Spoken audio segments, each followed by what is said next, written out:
നമസ്കാരം. ന്യൂസ് ക്യാനിലേക്ക് ഏവർക്കും സ്വാഗതം.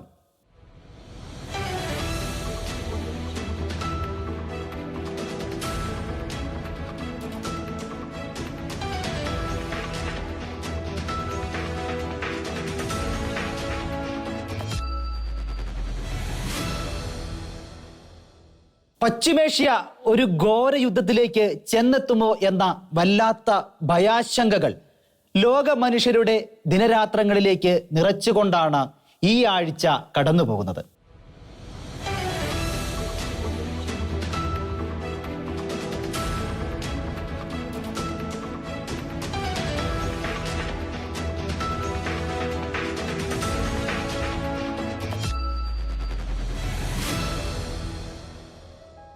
കഴിഞ്ഞ ഒക്ടോബറിലെ ഒരു ശനിയാഴ്ച സാബത്താചരണത്തിനും പ്രാർത്ഥനയ്ക്കും ശേഷം വിശ്രമിക്കുകയായിരുന്ന നിരപരാധികളായ ഇസ്രായേലർക്ക് നേരെ നൂറുകണക്കിന് റോക്കറ്റുകൾ തൊടുത്തുവിട്ടുകൊണ്ട് ചോരക്കളികൾ തുടങ്ങിവെച്ചത് ഹമാസ് തീവ്രവാദികളായിരുന്നു. പാലസ്തീനിലെ സാധാരണക്കാരായ ജനങ്ങളുടെ ദയനീയാവസ്ഥ കാട്ടി ലോകരാഷ്ട്രങ്ങളിൽ നിന്ന് കരഞ്ഞു കേണു വാങ്ങുന്ന പണം കൊണ്ട് കുടിൽ വ്യവസായം പോലെ ബോംബും റോക്കറ്റും ഉണ്ടാക്കി ഭൂമി തുരന്ന് തുരങ്കങ്ങളും പണിത് തീവ്രവാദത്തിലേക്ക് നാട്ടിലെ ചെറുപ്പക്കാരെ മുഴുവൻ റിക്രൂട്ട് ചെയ്ത് ഭീകരപ്രവർത്തനങ്ങൾ നടത്തി നശിക്കാൻ തീരുമാനിച്ച ഹമാസന്മാർ മനുഷ്യത്വമോ ധാർമ്മിക ബോധമോ യുദ്ധമര്യാദകളോ ഒന്നും നോക്കാതെ അന്ന് ആയിരക്കണക്കിന് കുട്ടികളെയും സ്ത്രീകളെയും വയോവൃദ്ധരായ ജനങ്ങളെയുമാണ് കൊന്നൊടുക്കുകയും ബന്ദികളാക്കി പിടിച്ചുകൊണ്ടു പോവുകയും ചെയ്തത്.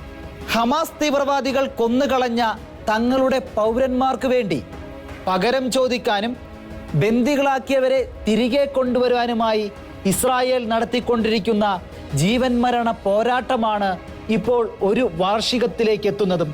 ഹമാസിനെ സഹായിക്കാനെന്ന പേരിൽ ഇസ്രായേലിനെ ചൊറിയാൻ പോയ ലെബനിലെ ഹിസ്ബുള്ള തീവ്രവാദികളുടെ ഉന്മൂലനത്തിൽ എത്തി നിൽക്കുന്നതും.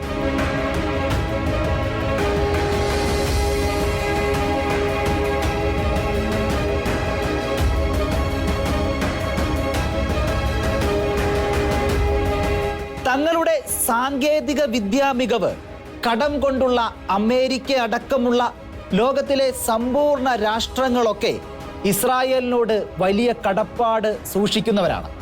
പക്ഷേ അവരാരും അതിൻ്റെ പേരിൽ ഇസ്രായേലിൻ്റെ കൂടെ കൂടി കയ്യിൽ കിട്ടിയ ആയുധം കൊണ്ട് ഹമാസിനെ തല്ലാനല്ല ഒരുങ്ങിയത്.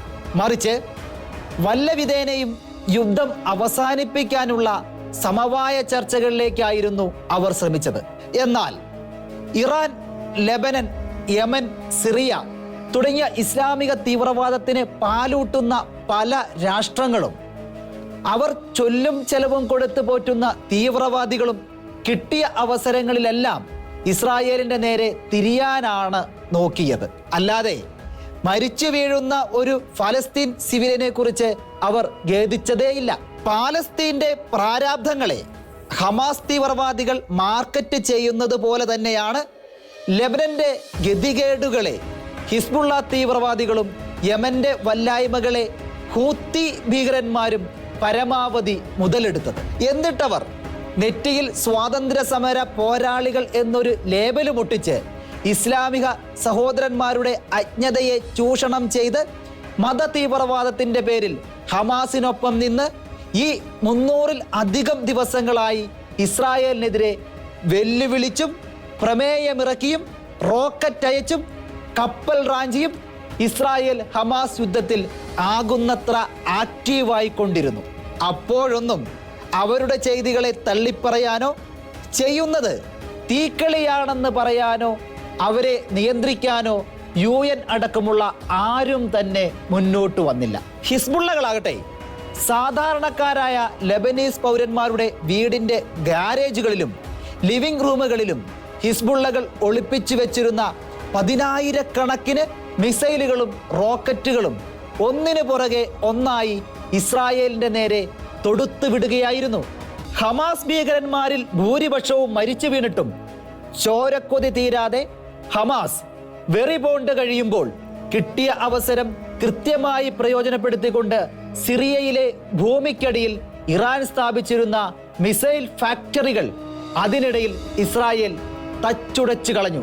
ആ ഞെട്ടലിൽ നിന്ന് ഇറാനും സിറിയയും തീവ്രവാദ സഖ്യങ്ങളൊക്കെയും മോചനം നേടുന്നതിന് മുൻപാണ് ലെബനീസ് ഹിസ്ബുള്ളകളുടെ കയ്യിലിരുന്ന പേജറുകളും വോക്കി ടോക്കികളും സോളാർ പാനലുകളും റേഡിയോകളുമൊക്കെ ഒന്നിനു പുറകെ ഒന്നായി പൊട്ടിത്തെറിച്ചത്. ഞായറാഴ്ച മുതൽ തുടങ്ങിയ യുദ്ധത്തിൽ ഹിസ്ബുള്ളകൾക്കെതിരെ സ്കെച്ച് ചെയ്ത 300 പോയിന്റുകൾ ഇസ്രായേൽ തരിപ്പണമാക്കിയതോടെയാണ് ഇസ്രായേലും ഹിസ്ബുള്ളകളും തമ്മിലുള്ള യുദ്ധം ഒരു സമ്പൂർണ്ണ യുദ്ധത്തിലേക്ക് എത്തിച്ചേർന്നത്. അടുത്ത ഘട്ടത്തിൽ തെക്കൻ ലെബനിലുടനീളം റോക്കറ്റ് ലോഞ്ചറുകൾ തകർത്തതുൾപ്പെടെ ഹിസ്ബുള്ളകളുടെ പ്രധാന കേന്ദ്രങ്ങളെല്ലാം ഇസ്രായേൽ തരിപ്പണമാക്കി. ഹിസ്ബുള്ളകളുടെ ആക്രമണത്തിനിരയായി വടക്കൻ ഇസ്രായേലിൽ കഴിഞ്ഞ 1 വർഷമായി പലായനം ചെയ്തു പോയവരെ അവരുടെ വീടുകളിലേക്ക് മടങ്ങേണ്ടതിന് ഹിസ്ബുള്ളയെ നിർവീര്യമാക്കേണ്ടത് അനിവാര്യമാണെന്ന് തിരിച്ചറിഞ്ഞ് കൃത്യമായ ആസൂത്രണത്തോടെയാണ് ഇസ്രായേൽ കരുക്കൾ നീക്കുന്നത്. കഴിഞ്ഞയാഴ്ച മിലീഷ്യയുടെ ആശയവിനിമയ ശൃംഖലയുടെ ഭാഗങ്ങൾ നശിപ്പിച്ച രഹസ്യ ഓപ്പറേഷനുകൾ ഹിസ്ബുള്ളയെ അട്ടപ്പടലം തീർക്കാനുള്ള ഇസ്രായേലിന്റെ ഏറ്റവും പുതിയ നീക്കത്തിന്റെ ഭാഗമായിരുന്നു. അതുപോലെ തന്നെ മുതിർന്ന ഹിസ്ബുള്ള കമാൻഡർമാർ യോഗം ചേർന്നിരുന്ന കെട്ടിടം നശിപ്പിച്ചുകൊണ്ട് ബെയ്റൂട്ടിൽ വെള്ളിയാഴ്ച നടത്തിയ അപൂർവമായ ആക്രമണവും വിജയകരമായിരുന്നു. യുദ്ധം ശക്തമാകുന്നു എന്ന കാര്യം ഉറപ്പിച്ചുകൊണ്ട് ഡസൻ കണക്കിന് ഇസ്രായേലി യുദ്ധവിമാനങ്ങൾ ലെബനിലെ ആയിരക്കണക്കിന് ലക്ഷ്യങ്ങളെയാണ് ഭേദിച്ചിരിക്കുന്നത്. ടെൽ അവീവിലെ മൊസാദ് കേന്ദ്രത്തെ ലക്ഷ്യം വെച്ചുകൊണ്ട് ഹിസ്ബുള്ളകൾ റോക്കറ്റ് ആക്രമണങ്ങൾ നടത്തിയെങ്കിലും അതെല്ലാം ഇസ്രായേലിന്റെ അയൺ ഡോമിൽ തട്ടി ശിഥിലമാവുകയാണ് ഉണ്ടായത്. ഏത് കാര്യത്തിലും ഇസ്രായേലിനൊപ്പം കട്ടയ്ക്ക് നിൽക്കുന്ന അമേരിക്ക പലവട്ടം സമാധാനത്തിന്റെ വഴികളിലേക്ക് വിരൽ ചൂണ്ടിയെങ്കിലും അതൊന്നും തീവ്രവാദികളുടെ നികൃഷ്ട ബുദ്ധിക്ക് വഴിപ്പെട്ടില്ല. പകരം സർവനാശം വിതയ്ക്കാൻ ഇറാന്റെയും സിറിയയുടെയും പിന്നെ പാക് അഫ്ഗാൻ തീവ്രവാദികളുടെയും പിന്തുണയും അവർ നേടിയിരിക്കുന്ന ഈ ഘട്ടത്തിൽ ഏത് അടിയന്തര സാഹചര്യത്തിലും ഇസ്രായേലിനെ സഹായിക്കാൻ തയ്യാറാണെന്ന വാക്ക് പാലിച്ചുകൊണ്ട് അമേരിക്കയുടെ വിമാനവാഹിനി കപ്പൽ US ട്രുമാനും 2 ഡിസ്ട്രോയറുകളും 1 ക്രൂയിസറും തിങ്കളാഴ്ച വിർജീനിയയിലെ നോർഫോക്ക് നേവൽ ബേസിൽ നിന്ന് മിഡിൽ ഈസ്റ്റിലേക്ക് പുറപ്പെട്ടു. 1970 കാലഘട്ടം വരെ പാരഡൈസ് എന്ന നാമത്തിൽ അറിയപ്പെട്ടിരുന്ന ലെബനോൻ ക്രൈസ്തവ പാരമ്പര്യ ഗരിമകളുടെ മണ്ണായിരുന്നു. ഇന്ത്യയിലെ സുറിയാനി ക്രിസ്ത്യാനികളും അർമേനിയയിലെ ഓറിയന്റൽ ഓർത്തഡോക്സ് ക്രൈസ്തവരും ഈജിപ്തിലെ കോപ്റ്റിക് ക്രിസ്ത്യൻസും കഴിഞ്ഞാൽ ലോകത്തിലെ പുരാതന പാരമ്പര്യം തന്നെയായിരുന്നു ലെബനീസ് ക്രൈസ്തവരുടേത്. പുരോഗമനോന്മുഖവും സംസ്കാര സമ്പന്നവുമായ ജീവിതം നയിച്ച ലെബനോൻ ക്രൈസ്തവരുടെ സ്കൂളുകളിലും കോളേജുകളിലും ചുറ്റുവട്ടത്തുള്ള ഇസ്ലാമിക രാഷ്ട്രങ്ങളിൽ നിന്ന് ധാരാളം വിദ്യാർത്ഥികൾ വന്ന് പഠിക്കുകയും ഉന്നത ബിരുദങ്ങൾ നേടുകയും ചെയ്തിരുന്നു. ലെബനോന്റേതായിരുന്നു ലോകത്തിലെ ഏറ്റവും പവർഫുൾ ബാങ്കിംഗ് സിസ്റ്റം. എണ്ണഖനനം ഇല്ലാതിരുന്നിട്ടും മധ്യപൂർവേഷ്യയിലെ മികച്ച സാമ്പത്തിക ശക്തിയായിരുന്നു ലെബനൻ. ഇപ്പോൾ നടക്കുന്ന യുദ്ധത്തിന്റെ പശ്ചാത്തലത്തിൽ പരമ്പരാഗത ലെബനൻ പൗരയായ ബ്രിജിത്ത് പറഞ്ഞ വാക്കുകൾ ഇപ്പോൾ ലോകമെങ്ങും പരക്കുകയാണ്. I come from a country, Lebanon used to be the only majority Christian country in the Middle East. Most people don't know that. When they think of the Middle East, they think it's all Islamic countries. But Lebanon is the only majority Christian country in the Middle East. We were open-minded, we were fair. We prided ourselves on our multiculturalism. We welcomed everyone to our country, especially from the surrounding Arabic countries, because we wanted to share with them the westernization which we had created in the heart of the Middle East. അക്കാലത്ത് വളരെ ന്യൂനപക്ഷമായി ലെബനിലുണ്ടായിരുന്ന ഇസ്ലാമിക വിഭാഗം ക്രമേണ പെരുകി പ്രബലമാവുകയും ചെറുപ്പക്കാരെല്ലാം മതമൗലികവാദികളായി മാറുകയും ചെയ്തു. 1970 ജോർദാനിൽ ഭീകരാക്രമണം ഉണ്ടായപ്പോൾ പാലസ്തീൻ അഭയാർത്ഥികൾക്കായി ലെബനോൻ തുറന്നിടുകയും അങ്ങനെ വന്നവർ പിന്നീട് അവിടെ ഉണ്ടായിരുന്ന ലക്ഷക്കണക്കിന് തദ്ദേശീയ ക്രൈസ്തവരെ കൊല്ലുകയും അവർക്കുണ്ടായിരുന്ന സ്ഥലവും പ്രോപ്പർട്ടികളും ആരാധനാലയങ്ങളുമെല്ലാം കൈയടക്കി അവരുടെ സ്ത്രീകളെ ലൈംഗിക അടിമകളാക്കുകയും ചെയ്തു. അത്തരം നരഹത്യയുടെയും കൂട്ട പുറത്താക്കലിൻ്റെയും ഫലമായി ലെബനിസ്റ്റ് ക്രൈസ്തവർ തുലോം ന്യൂനപക്ഷമായി ഭവിക്കുകയാണ് ഉണ്ടായത്. ഇന്നവർ പ്രാണഭയത്താൽ ജീവിക്കുകയാണ്. 50 വർഷങ്ങൾക്കപ്പുറത്ത് പാലസ്തീനിൽ നിന്ന് കുടിയേറിയവർ ഇന്ന് തങ്ങളുടെ സഹോദരങ്ങളായ ഹമാസിന് വേണ്ടി ഇസ്രായേലിനെ നിരന്തരമായ മെക്കിട്ട് കയറിയതിനൊടുവിലാണ് ഇപ്പോൾ യുദ്ധത്തിനായി കളത്തിലിറങ്ങിയിരിക്കുന്നത്. ആ യുദ്ധത്തിന്റെ കെടുതികൾ കൂടി അനുഭവിക്കാൻ ലെബനോനിലെ ക്രൈസ്തവർ വിധിക്കപ്പെട്ടിരിക്കുന്നു. ഇസ്രായേലിനെതിരെ ചിഹ്നം വിളികളുമായി ഇറങ്ങുന്നതിന് മുൻപ് ലെബനോൻകാരോട് അരുതെന്ന് അമേരിക്കയും ബ്രിട്ടനുമൊക്കെ നല്ല ബുദ്ധി പറഞ്ഞതാണ്. പക്ഷേ അവർ കേട്ടില്ല. നാശത്തിന് മുൻപേ ഗർവം, വീഴ്ചയ്ക്ക് മുൻപേ ഉന്നത ഭാവം എന്ന സോളമന്റെ സുഭാഷിതത്തിൽ പറഞ്ഞതുപോലെ ഇപ്പോഴിതാ ഏതാനും ദിവസത്തെ യുദ്ധത്തിനുള്ളിൽ ഒന്നിനു പുറകെ ഒന്നായി ഹിസ്ബുള്ള തീവ്രവാദികളെ മുഴുവൻ തീർത്തും ലെബനോനിൽ അവർ കാലങ്ങൾ കൊണ്ട് കെട്ടിപ്പൊക്കിയ സാമ്രാജ്യങ്ങളെ മുഴുവനും തകർത്ത് തരിപ്പണമാക്കിയും ഇസ്രായേൽ ഓളപ്പരപ്പിൽ നിന്ന് ഹിസ്ബുള്ള തീവ്രവാദികളെ നാമശേഷമാക്കിക്കൊണ്ടിരിക്കുകയാണ്. തങ്ങളുടെ സാമ്രാജ്യം തകരുന്നു എന്നറിഞ്ഞ ഹിസ്ബുള്ള സുൽത്താൻ ഹസൻ നസ്രുള്ള നിസ്സഹായതയോടെ അലറിക്കരഞ്ഞുവെന്നാണ് പുറത്തുവരുന്ന വിവരങ്ങൾ. ഭീകരവാദം പിടിച്ച ചിലരും അവരുടെ അച്ചാരം പറ്റി ലിബറൽ പ്രത്യയശാസ്ത്രങ്ങൾ അഭ്യസിക്കുന്ന ചിലരും അമേരിക്ക അടക്കമുള്ള ചിലയിടങ്ങളിൽ ഇതിന് എതിരെ നടത്തിക്കൊണ്ടിരിക്കുന്നത് ശക്തമായ പ്രതിഷേധങ്ങളാണ്. യൂണിവേഴ്സിറ്റികളും ക്യാമ്പസുകളും പിടിച്ചെടുത്തും ന്യൂയോർക്കിലെ അമേരിക്കൻ പതാക അഴിച്ച് അവിടെ കൊണ്ട് പാലസ്തീൻ പതാക കെട്ടിയും ഹമാസിനെ പിന്തുണച്ചുകൊണ്ട് പ്രതിഷേധിച്ചവർ ഫ്ലഡ് മാൻഹട്ടൻ ഫോർ ലെബനൻ എന്നെഴുതിയ പ്ലക്കാർഡും ഉയർത്തിപ്പിടിച്ച് മാൻഹാട്ടനിലെ ഐക്യരാഷ്ട്രസഭയുടെ കെട്ടിടത്തിലേക്ക് മാർച്ച് നടത്തിയതിനെ തുടർന്ന് ന്യൂയോർക്കിലെ ഗ്രാൻഡ് സെൻട്രൽ കടുത്ത സംഘർഷമാണ് പൊട്ടിപ്പുറപ്പെട്ടത്.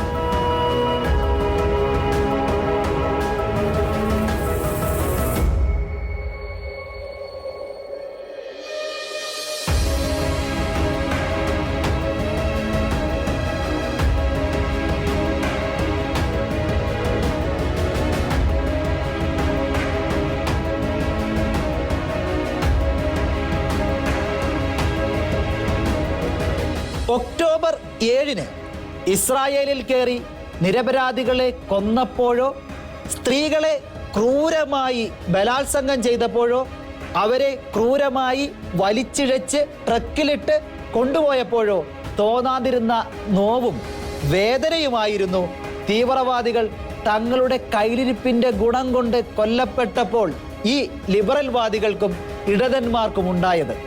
എന്നാൽ അവിടെ പ്രതിഷേധിക്കാൻ വന്ന പലരുടെയും കയ്യിലുണ്ടായിരുന്നത് ഭീകര സംഘമായ ഹിസ്ബുള്ളകളുടെ പതാകയായിരുന്നു. കൂട്ടത്തിൽ പാലസ്തീന്റെയും ഹമാസിന്റെയും പതാകകളും. പാലസ്തീൻ കെഫിയ ചിലർ തലയിൽ കെട്ടുകയും ചെയ്തിരുന്നു.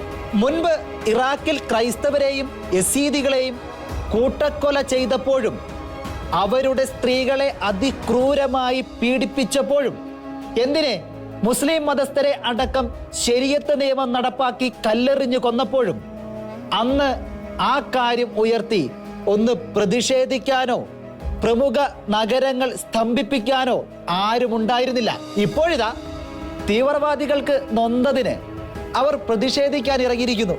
ഇത് പൊളിറ്റിക്കൽ ഇസ്ലാമിന്റെ കൃത്യമായ അജണ്ടയും സ്പോൺസറിങ്ങുമാണെന്ന കാര്യം അടിവരയിടപ്പെടുകയാണ്. അവരടക്കമുള്ള ചിലർ പ്രധാനമായും ആരോപിക്കുന്നത് ഇസ്രായേൽ മുന്നറിയിപ്പില്ലാതെ റോക്കറ്റ് അയച്ച് ലെബനിലെ നിരപരാധികളെ കൊല്ലുന്നുവെന്നാണ്. എന്നാൽ ആക്രമണം നടത്തുന്നതിന് മണിക്കൂറുകൾക്ക് മുൻപ് ശത്രുവിന് ഒഴിഞ്ഞു മാറുവാനുള്ള മുന്നറിയിപ്പ് നൽകുന്ന ഒരേയൊരു രാജ്യം ഇസ്രായേൽ മാത്രമാണ്. മുന്നറിയിപ്പുകൾ മനഃപൂർവമോ അല്ലാതെയോ അവഗണിക്കുന്നവരെ കാര്യത്തിന്റെ തീവ്രത ബോധ്യപ്പെടുത്താൻ നാശമുണ്ടാക്കാത്ത സ്ഫോടനങ്ങൾ നടത്തി ഒഴിഞ്ഞു മാറാൻ മണിക്കൂറുകൾ നൽകിയതിന് ശേഷമാണ് ഇസ്രായേൽ ആക്രമണങ്ങൾ നടത്താറുള്ളത്. ലെബനോന്റെ കാര്യത്തിലും അങ്ങനെ തന്നെയായിരുന്നു ഇസ്രായേൽ പ്രവർത്തിച്ചത്. ഏതായാലും ഈ യുദ്ധം ഒരു മൂന്നാം ലോക മഹായുദ്ധത്തിന് നാന്ദിയാണെന്നുള്ള വാർത്തകൾ ഇപ്പോൾ ശക്തമായി പ്രചരിച്ചുകൊണ്ടിരിക്കുകയാണ്. പാകിസ്ഥാനും അഫ്ഗാനിസ്ഥാനും സിറിയയുമടങ്ങുന്ന തീവ്രവാദാഭിമുഖ്യമുള്ള രാജ്യങ്ങൾ ഹിസ്ബുള്ളകളെ പിന്തുണയ്ക്കാൻ ഇറങ്ങുമെന്ന സൂചന ശക്തമായിട്ടുണ്ട്. അതിനിടയിൽ അമേരിക്കയിലും ഇസ്രായേലിനുമെതിരെ നാവികാക്രമണങ്ങൾ അഴിച്ചുവിട്ടുകൊണ്ടിരിക്കുന്നു. യമനീസ് ഹൂത്തി ഭീകരന്മാർക്ക് റഷ്യ യാക്കോൻ മിസൈലുകൾ നൽകുമെന്നുള്ള സൂചനകൾ പുറത്തു വന്നു. അതിനൊരിക്കലും അമേരിക്ക സമ്മതിക്കുകയില്ലെന്നത് വേറെ കാര്യം. അത്രയ്ക്ക് ശക്തമായ നിരീക്ഷണമാണ് US പശ്ചിമേഷ്യയാകെ നടത്തിക്കൊണ്ടിരിക്കുന്നത്. അത് മറികടന്ന് ഹൂതികൾ മിസൈലുകളും അതുപയോഗിക്കാനുള്ള പരിശീലനവും റഷ്യയിൽ നിന്ന് കൈപ്പറ്റിയാൽ അമേരിക്ക കളത്തിലിറങ്ങുകയും ഒരു യുദ്ധചേരി തന്നെ രൂപപ്പെടുകയും ചെയ്യും. നാറ്റോയിലെ രാജ്യങ്ങൾക്കൊപ്പം യുക്രൈനും ഇസ്രായേലും മറുവശത്ത് ഇസ്ലാമിക രാഷ്ട്രങ്ങൾക്കൊപ്പം റഷ്യയും അണിനിരക്കുമ്പോൾ ഒന്നും അറിയാത്ത മട്ടിൽ മുട്ടനാടുകളെ തമ്മിലടിപ്പിച്ച് ചോര കുടിക്കുന്ന കുറുക്കനെ പോലെ ചൈനയും കളത്തിലിറങ്ങിയേക്കാം.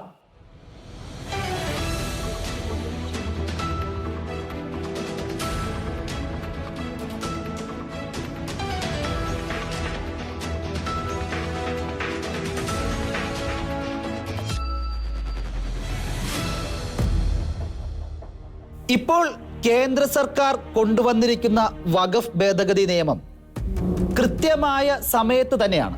ഇപ്പോൾ തന്നെ ആ ഭേദഗതി പ്രാബല്യത്തിൽ വരുത്തിയില്ലെങ്കിൽ ഇന്ത്യയിലെ ഇസ്ലാമിതര ജനവിഭാഗം പരമ്പരാഗതമായി കൈവശം വെച്ചനുഭവിച്ചു വരുന്ന തീരാധാരമുള്ള വസ്തുവകകൾ നിയമത്തിന്റെ വകഭേദം ചൂണ്ടിക്കാട്ടി വഖഫ് ബോർഡുകൾ കൈയാളാനിടയുണ്ടെന്ന് കാര്യം ഉറപ്പാണ്. മുസ്ലിം സമുദായത്തിന്റെ കൂടി വോട്ട് വാങ്ങി ജയിച്ചു വിലസുന്ന ഒരു രാഷ്ട്രീയക്കാരും വഖഫിനെ എതിർത്ത് കമ എന്നൊരക്ഷരം ഉരിയാടില്ല എന്ന കാര്യവും സത്യമാണ്. ഒരു മനുഷ്യായുസ് മുഴുവൻ അധ്വാനിച്ചുണ്ടാക്കിയ വസ്തുവകകളിൽ കണ്ണ് നട്ടുവരുന്ന വഖഫ് ബോർഡ് അതിന് അവകാശവാദം ഉന്നയിച്ചു പോയാൽ പിന്നെ അവിടെ നിന്ന് കയ്യും വീശി ഇറങ്ങേണ്ടി വരുമെന്ന വല്ലാത്ത ദുരവസ്ഥയിലേക്ക് കാര്യങ്ങൾ എത്തിച്ചേർന്നിരിക്കുകയാണ്.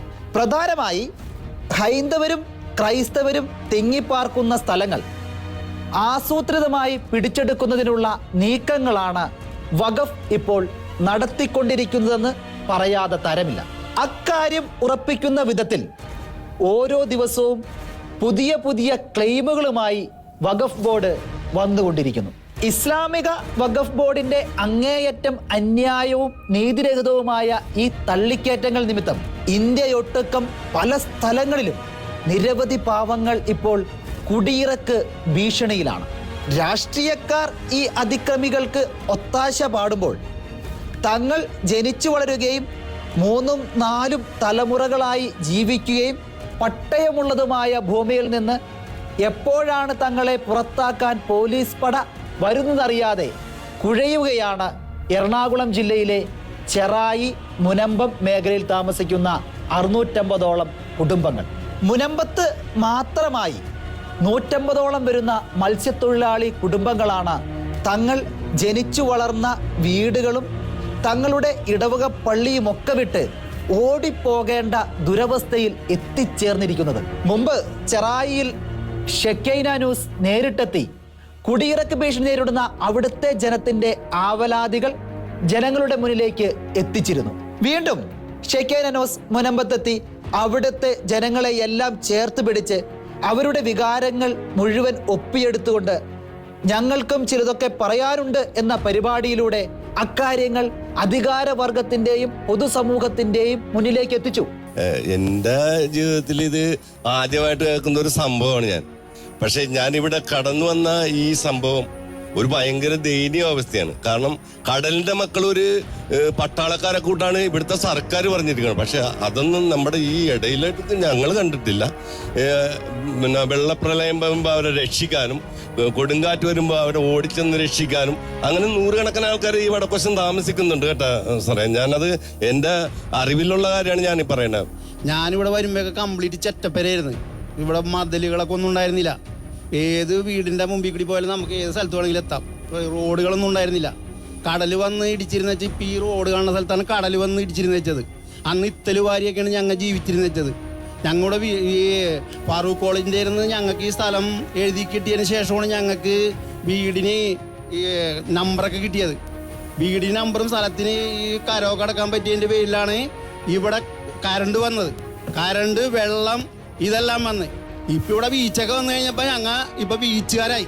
ചെറായി ബീച്ച്, മുനമ്പം ബീച്ച് എന്നൊക്കെ പറഞ്ഞാൽ ഞങ്ങൾക്ക് ഇവിടെ വീട് കയറ്റിയേക്കണത് ഒറ്റയടിക്കല്ല, പൈസ കയ്യിലുണ്ടായിട്ടല്ല. കടലിൽ പോയി കിട്ടുന്ന കാശ്, മിത്തല് വരുന്ന കാശൊക്കെ കൂട്ടി വെക്കും. ഈ ഉറുമ്പ് കൂട് കൂട്ടൂലേ, അതേപോലെ കുറച്ച് കാശ് കിട്ടുമ്പോൾ കുറച്ച് സിമെന്റ് എടുക്കും, കുറച്ച് കാശ് കിട്ടുമ്പോൾ കുറച്ച് ഇഷ്ടി എടുക്കും, കുറച്ച് കാശ് കിട്ടുമ്പോൾ കുറച്ച് പണിക്കാർ നിർത്തും. അങ്ങനെ പണിത വീടുകളാണ് ഇവിടെ ഉള്ളത്, അല്ല ഒറ്റയടിക്ക് പണിത വീടുകളൊന്നും അല്ല ഇവിടെ ഉള്ളത്. എന്നാൽ എന്തിനേയോ ആരെയോ ഭയന്നിട്ടുന്ന വണ്ണം ഈ തീരദേശ ക്രൈസ്തവരുടെ ആവലാതികൾക്കനുസൃതമായി ഒരു വാക്ക് പറയാൻ ഭൂരിപക്ഷം രാഷ്ട്രീയക്കാരും ഇതുവരെ മുന്നോട്ട് വന്നില്ല. തലമുറ രാഷ്ട്രീയത്തിന്റെ തഴമ്പ് ബലത്തിൽ സ്ഥാനാർത്ഥിയായി മുനമ്പം ചെറായി മേഖലയെത്തി ഈ പാവങ്ങളുടെ വോട്ട് വാങ്ങി ജയിച്ചു പോയ ജനപ്രതിനിധികളൊന്നും ഈ പാവങ്ങളുടെ ആവലാതി ഗൗനിച്ചില്ലെന്ന് മാത്രമല്ല, വഖഫ് ബോർഡിനെ നമ്പാനാണ് അധികവും ശ്രമിച്ചത്. എന്നാൽ സ്ഥിതിഗതികൾ രൂക്ഷമായി കൊണ്ടിരിക്കുന്ന ഈ കാലഘട്ടത്തിൽ എറണാകുളത്ത് പ്രത്യക്ഷ സമരത്തിലേക്ക് മുനമ്പം നിവാസികൾ ഇറങ്ങിയിരിക്കുകയാണ്. ജനാധിപത്യ രാജ്യമെന്ന് നാം വളരെ അഭിമാനത്തോടുകൂടെ ഭാരതത്തിൻ്റെ പേര് ഉച്ചസ്ഥലം ഉദ്ഘോഷിച്ചുകൊണ്ട് തല ഉയർത്തി നിൽക്കുന്ന ഈ മഹാരാജ്യത്ത് കേട്ടുകേൾവിയില്ലാത്ത നിയമത്തിൻ്റെ പേരിൽ കാലാകാലങ്ങളായി പൂർവ്വപിതാക്കന്മാരിൽ നിന്ന് കൈമാറ്റം കിട്ടി വന്നതും രേഖാമൂലം സർക്കാരിൻ്റെ പട്ടയമുള്ളതും കാശുകൊടുത്ത് വാങ്ങിച്ചു എന്ന ബോധ്യമുള്ളതുമായ സ്ഥലത്തുനിന്ന് ഇറങ്ങിപ്പോകണം എന്ന് പറയുന്ന ഒരു സ്ഥിതിവിശേഷം സംജാതമാകുമ്പോൾ അത് ഏത് നിയമത്തിൻ്റെ പേരിലാണെങ്കിലും അതിനെതിരെ ശക്തമായി പ്രതികരിക്കുവാൻ ജനാധിപത്യ ബോധവും നീതിബോധവുമുള്ള ഒരു സമൂഹത്തിന് ഉത്തരവാദിത്വമുണ്ട്. വഖഫ് ഭൂമി അല്ല ഇത്, ഒന്ന്. രണ്ട്, വഖഫ് ഭൂമി ആണെന്ന് വാദത്തിന് സമ്മതിച്ചാൽ തന്നെ ഈ ഭൂമിയിൽ നിന്ന് ആരാണോ ഇതിന്റെ ഉടമസ്ഥൻ അവർക്ക് ഇതിനകം തന്നെ പണം കിട്ടിക്കഴിഞ്ഞു. ആ പണം അവർ പലതിനായി ഉപയോഗിക്കുകയും ചെയ്തു. കോട്ടപ്പുറം രൂപതയിലെ കടപ്പുറം വേളാങ്കണ്ണി മാത പള്ളിയുമായി ബന്ധപ്പെട്ട മുനമ്പം കടപ്പുറം മേഖലയിലെ പാവപ്പെട്ട മത്സ്യത്തൊഴിലാളികൾ തീ തിന്നാൻ തുടങ്ങിയിട്ട് നാളുകൾ ഏറെയായി. പതിറ്റാണ്ടുകളായി അവർ വസിച്ചിരുന്നതും 1989 മുതൽ 93 വരെയുള്ള കാലഘട്ടത്തിൽ ഫാറൂഖ് കോളേജിൽ നിന്ന് സമീപ പ്രദേശത്തെ വിലയേക്കാൾ 1.5 ഇരട്ടി കൂടുതൽ വില കൊടുത്ത് രജിസ്റ്റർ ചെയ്തു വാങ്ങി കരമടച്ച് പോക്കുവരവ് നടത്തി സ്വന്തമായി വച്ചിരുന്നതുമായ ഭൂമി വഖഫ് ബോർഡിൻ്റെതാണെന്ന വാദത്തിന്റെ ലോജിക്ക് സാമാന്യ ജനത്തിനെന്നതുപോലെ ഈ പാവപ്പെട്ട ജനത്തിനും ഇന്നും മനസ്സിലാകുന്നില്ല. കൃത്യമായ പ്രതികരണവുമായി സഭയുടെ ജിഹയായ ദീപിക പത്രവും രംഗത്തു വന്നു. മുനമ്പത്തെ 600-ലേറെ കുടുംബങ്ങൾ അവരുടെ സ്വന്തം വീടുകളിൽ നിന്ന് ആട്ടിപ്പായിക്കപ്പെടാൻ നിൽക്കുമ്പോൾ പേടിക്കേണ്ടെന്ന് പറയുന്നതിനോളം നുണ മറ്റെന്തുണ്ടെന്നും നിസ്സഹായരുടെ വീടുകൾ ഇടിച്ചു നിരത്താൻ ശ്രമിക്കുന്ന ബുൾഡോസറുകൾ വഖഫിൻ്റെതാണെങ്കിലും അനങ്ങരുതെന്ന് പറയണമെന്നുമൊക്കെ പറഞ്ഞുകൊണ്ട് ദീപിക ഇവിടുത്തെ അധികാര വൃന്ദങ്ങളെ എടുത്തിട്ടലക്കിയപ്പോൾ വഖഫ് സമരമുഖത്ത് അതൊരു പുത്തൻ ഉണർവായി മാറിയിരിക്കുകയാണ്. എഡിറ്റോറിയൽ കൂടാതെ ഉൾപേജുകളിലും പ്രസക്തമായ കളർ ചിത്രങ്ങളും കേരള മനസാക്ഷിയോട് വിതമ്പുന്ന മുനമ്പം എന്ന പ്രസക്തമായ സ്റ്റോറികളും ദീപിക അവതരിപ്പിക്കുകയുണ്ടായി. തീരപ്രദേശത്തെ കാര്യങ്ങൾ ഇത്രയും ഗുരുതരാവസ്ഥയിലെത്തിയിട്ടും അനങ്ങാപ്പാറ നയത്തിൽ തുടരുന്ന രാഷ്ട്രീയക്കാരെ ശക്തമായി വിമർശിച്ചുകൊണ്ട് കത്തോലിക്ക കോൺഗ്രസും രംഗത്ത് വന്നു. മുനമ്പത്ത് രാഷ്ട്രീയ പാർട്ടികൾ പേടിക്കുന്നത് ആരെ എന്ന തലക്കെട്ടോടെ ഇറക്കിയ പ്രസ്താവനയിലാണ് കപട ക്രൈസ്തവ സ്നേഹം കാട്ടുന്നവർക്കെതിരെ കത്തോലിക്ക കോൺഗ്രസ് പൊട്ടിത്തെറിച്ചത്.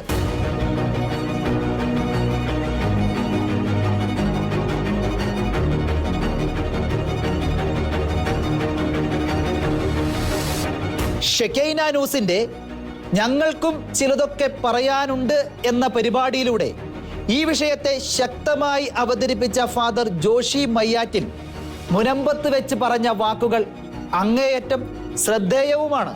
എൻ്റെ ഇന്ത്യ ഒരു മതരാഷ്ട്രമല്ല, ദൈവം ഭരിക്കുന്ന സ്റ്റേറ്റും അല്ല.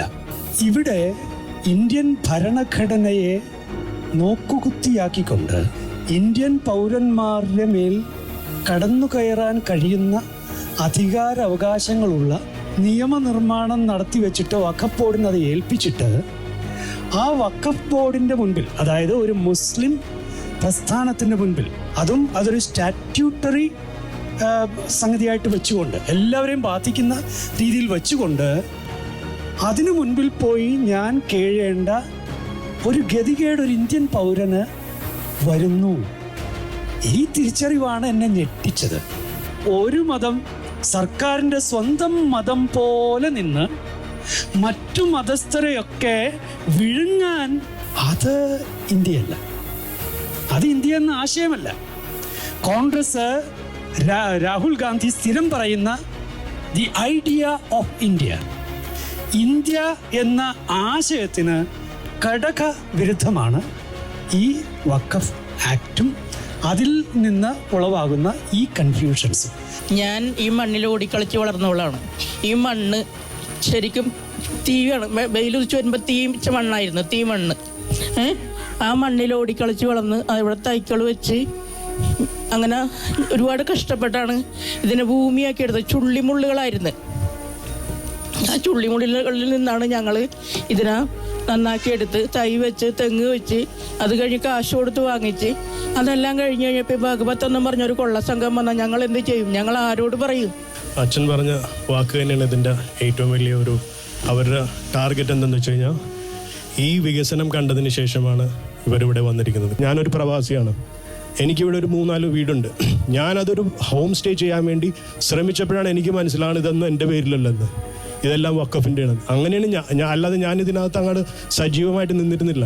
എനിക്ക് വഖഫിൻ്റെ ചരിത്രമോ വേറൊരു ചരിത്രമോ എനിക്കറിയാൻ പാടില്ല. എനിക്ക് അറിയാവുന്ന എൻ്റെ കുടുംബത്തിൻ്റെ ചരിത്രം, എൻ്റെ വീട് വഴിയാതരാകുമ്പോൾ എനിക്കത് വേണം. അതുകൊണ്ട് ഒരു രാഷ്ട്രീയ പാർട്ടിക്കാരും ഞങ്ങളുടെ കൂടെ നിൽക്കണില്ല. ഞങ്ങൾക്ക് വേണ്ടത് ഞങ്ങളുടെ കുടുംബമാണ് വേണ്ടത്. ഇവിടെ വേണ്ടത് ഞങ്ങൾക്കൊരു അന്തിമ തീരുമാനമാണ് വേണ്ടത്. ആര് ഞങ്ങളെ ഇതിൽ നിന്ന് രക്ഷിക്കും? ഞങ്ങൾക്ക് ഇനി ഇതുപോലെ വന്നിരുന്ന് ഇതുപോലെ വന്നതെന്ന് വെച്ച് കഴിഞ്ഞാൽ സമയമെല്ലാം കളഞ്ഞ് വന്നിരിക്കണം. വരാനുള്ളവരുണ്ട്, എല്ലാവരും പറയുന്നുണ്ട് ഞങ്ങൾക്ക് വന്ന് ഇവിടെ സംസാരിക്കണം, ഇതൊക്കെ ഉണ്ട്. പക്ഷെ ഞങ്ങൾക്ക് ജോലി കളഞ്ഞ് വരാൻ പറ്റുമോ? ഞങ്ങളുടെ കുടുംബം പോയിരിക്കണം. വേറൊരു കുടുംബം അല്ലെങ്കിൽ ഞങ്ങൾക്കൊരു ഇതിന് ജോലിക്ക് പോകണം. ഞങ്ങൾക്ക് പ്രശ്നം ഉണ്ടാക്കാനോ അല്ലെങ്കിൽ ഒരു ഇതിൻ്റെ രാഷ്ട്രീയ പാർട്ടിയുടെ പേര് പറയാനോ ഇതൊക്കൊന്നും ഇതില്ല. ഞങ്ങൾക്ക് വേണ്ട ഒരു കൺക്ലൂഷനാണ് വേണ്ടത്. അത് ആര് ഞങ്ങളെ രക്ഷിക്കും, ആര് ഞങ്ങളെ രക്ഷിക്കുമോ, എപ്പോൾ രക്ഷിക്കുമോ എന്നറിയണ്ട. എപ്പം ഞങ്ങൾക്ക് ഇത് പ്രശ്നം തീർന്നു കിട്ടും. വെറും തരിശുഭൂമിയായിരുന്ന ഈ കടലോര മേഖലയെ മനുഷ്യന് താമസിക്കാൻ കൊള്ളാവുന്ന സ്ഥലമാക്കി മാറ്റിയത് ഇപ്പോൾ വഖഫ് ബോർഡ് ഇറക്കിവിടാൻ ഒരുങ്ങുന്ന പാവപ്പെട്ടവരുടെ അപ്പനപ്പൂപ്പന്മാർ കഠിനമായി പണിയെടുത്തതാണ്. എങ്ങനെ നോക്കിയാലും വിപണിയിൽ മൂല്യം ഉയർന്നു നിൽക്കുന്ന ആ സ്ഥലം കിട്ടിയാൽ കനത്ത ലാഭം കൊയ്യാൻ പോകുന്ന കച്ചവട സാധ്യതകൾ ഉണ്ടെന്നറിഞ്ഞെത്തിയ ഈ അധിനിവേശ ശക്തികൾ നിർലജ്ജം അവിടെ കളത്തിൽ ഇറങ്ങിയിരിക്കുകയാണ്.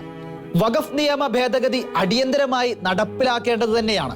ഈ ആവശ്യം ശക്തമായി ഉന്നയിച്ചുകൊണ്ട് സീറോ മലബാർ സഭ ഇപ്പോൾ സംയുക്ത പാർലമെന്ററി സമിതിക്ക് കത്ത് നൽകിയിരിക്കുകയാണ്. കൂടാതെ ബില്ല് അടിയന്തരമായി പാസ്സാക്കേണ്ടതിന് ഒരു മാസ് ഇമെയിൽ കേന്ദ്ര സർക്കാരിന് അയക്കാൻ BJPയും ഇപ്പോൾ ശ്രമങ്ങൾ ആരംഭിച്ചിരിക്കുന്നു. മാസ് ഇമെയിലുകൾ കൂടെ ബില്ല് പരിഗണിക്കുന്ന പാർലമെന്ററി സമിതിയിൽ എത്തുന്നതോടെ കേന്ദ്ര സർക്കാർ ബില്ലുമായി മുന്നോട്ടു പോകുമെന്ന പ്രതീക്ഷയിലാണ് മുനമ്പത്തെ അടക്കം വഖഫ് ക്രൂരതകളുടെ ഇരകളെല്ലാം.